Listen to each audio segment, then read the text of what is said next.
ஏறுக்கிற தேவன் நம்ம சாமிடா, தீமகளை எரித்திடும் நெருப்புடா, அவன் நாடும் நம்ம காத்திடும் சிவனடா.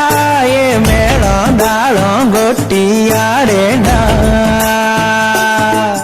ஏனம்பிடும் பக்தருக்கு இவன் கரும்புடா, நம்ம துன்பங்களை போக்கிடும் சாமிடா, பேரின்பத்தையும் தந்து விடும் பரனடா, நம்ம காமம் கோபம் தீர்ப்பவன் அவன் தாண்டா. அவன் பார்வையே பட்டாலுமே அல்லல்லாம் தீராதா, உலகத்தை ஆக்கிய ஜோதி அல்லவோ அந்தமில்லாதி.